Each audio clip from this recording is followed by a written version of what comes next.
dore ko byifashe ku mupaka w'u Rwanda na Repubulika Iharanira Demokarasi ya Congo. Nyuma y'ingabo za M23 cyangwa se intare za Salambwe zirwanya umuhenerezo ingabo za Congo ndetse na Wazalendo na FDLR, ingabo z'uru ndetse n'iza SADC zikabasha kuzitsinsura ndetse zigafata umujyi wa Goma ndetse na Goma International Airport. Ibintu byakomeye cyane hano mu mujyi wa Goma ndetse no ku mupaka w'u Rwanda na Repubulika Iharanira Demokarasi ya Congo. Amwe mu masasu yabashe kugera ku butaka bw'u Rwanda yahitanye abantu 5 ndetse abandi 30 barakomereka, ndetse abakomeretse bakaba berekeje kwa muganga bakaba bari kwitabwaho. Ingabo z'u Rwanda zikaba zakajije ubwirinzi ku mupaka w'u Rwanda ndetse na DRC, ni ku butaka ndetse no mu kirere. Aho ku butaka ingabo z'u Rwanda ziri kwakira ingabo za yamanitse za leta ya Congo zikazambura intwaro ndetse n'ibindi bikoresho by'intambara zikabona guhabwa ubuhungiro ku butaka bw'u Rwanda. Ni kimwe n'abaturage ba Congo nabo bari kwaka ubuhungiro ku butaka bw'u Rwanda nabo bari kusakwa bakabona guhabwa ubuhungiro ku butaka bw'u Rwanda. Urusaku rw'amasasu ruracyumvikana mu mujyi wa Goma, urwanya bwinshi mu baturage. Abaturage ba Rubavu baratangaza ko bumiwe cyane kubera ibyo babonye mu kirere gihuza Repubulika Iharanira Demokarasi ya Congo ndetse n'igihugu cy'u Rwanda. Abaturage bari kugira bati ibimisire ndetse n'ibikompra bituruka mu kirere bihana umupaka na leta ya Congo ndetse n'igihugu cy'u Rwanda biri gushwanya gushyira mu kirere. Bati ingabo za RDF batumye dushira impungenge twizera ko umutekano w'u Rwanda urinzwe ku gipimo cyo hejuru. Bamwe bati u Rwanda rurarinzwe hakiya Mungu. Amakuru dukesha ibinyamakuru bimwe na bimwe byo mu Rwanda byagiye bivuga ko bishoboka ko uburinzi bwo mu Rwanda bwo mu kirere uri gutangira ndetse no gupfubya ibyo bisasu biri guturuka muri Repubulika Iharanira Demokarasi ya Congo. Bishoboka ko ari Sky Dragon ndetse na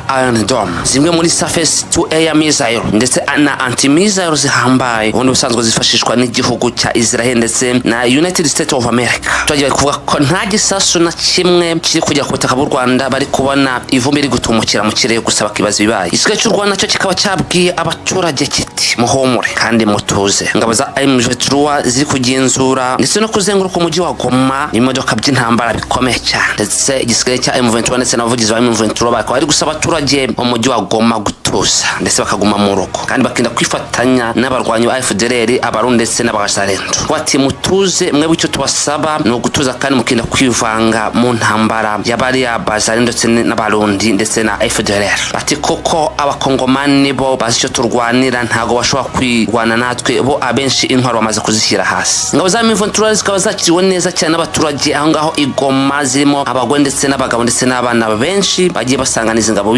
bavuga ko bishimiye ko zino ngabo zafashe uno mujyi wa Goma. Ingabo za M23 zatangaza ko ufitiye ibyago byinshi ari umuturage uri gifatanye n'izi ngabo za Wazalendo ndetse na M23 ndetse n'ingabo z'u Burundi ziri gushoza intambara, kuko M23 yasabye ingabo za DRC ndetse n'abarwanyi gushyira intwaro hasi mu rwego rwo kwirinda ko hapfa abasivile benshi muri umujyi wa Goma ndetse batanze amasaha 48. Umuvugizi wa leta ya Congo Patrick Moya yatangaje ko intambara ya Congo n'u Rwanda ubu ngubu noneho ishoboka, kuko nubwo abasirikare ba FARDC bafashwa abandi bakamanika amaboko, ngo nta kindi gisigaye ari ugushoza intambara ku gihugu cy'u Rwanda. Usanga wakubaza uti ibi ngibi iyo muvugizi Patrick Moya yari gutangaza nibyo cyangwa sibyo? Biyo ntibishoboka, nta kuntu abasirikare baba bari kumanika amaboko abandi bagata ikibuga cy'imirwano intwaro bakazishyira hasi uvuge ngo urashaka gutera igihugu ndetse n'umutwe w'inyeshyamba wakunaniye wo gufatanye umujyi nka Goma. Abasirikare ba UN nabo basaga igihombi bakaba bahawe ubuhungiro ku gihugu cy'u Rwanda, nayo ukaba ari 13 bamaze kwicirwa muri iyi mirwano, ndetse abandi ba SADC baturuka muri Afurika y'Epfo bagira mu masirikare 9 nabo bakaba bamaze kwicirwa muri iyi mirwano nyuma yo kwanga kumanika amaboko. Abasirikare batutse muri Repubulika Iharanira Demokarasi ya Congo bamaze kumanika amaboko, bambuye intwaro ndetse n'ibindi birimo ibiyobyabwenge bakoreshaga nk'urumogi ku rugamba. Bigaragara ko bishora ku rugamba bamaze kunywa urumogi ndetse bataye ubwenge. Gusa bafashwe baratangaza ko bagize amahirwe yo gusubira mu gihugu cy'iwabo cya Repubulika Iharanira Demokarasi ya Congo, batakongera gusubira ku rugamba habe na rimwe, kuko bashinja Perezida Felix Tshisekedi ko atarabashije gukemura ibibazo bya Repubulika Iharanira Demokarasi ya Congo, uko tubikesha ikinyamakuru cya RBA. Ubwo Peter Kagabo yabakoreshaga interview, Perezida wa Kenya William Ruto uyoboye akanama ndetse n'ibihugu bya Afrika y'Iburasirazuba akaba yahise yamagana kure iyi mirwano ndetse n'imyivumbagatanyo, akaba yasabye ko habaho agahingiye bagashyira intwaro hasi, ndetse ahamagarira Perezida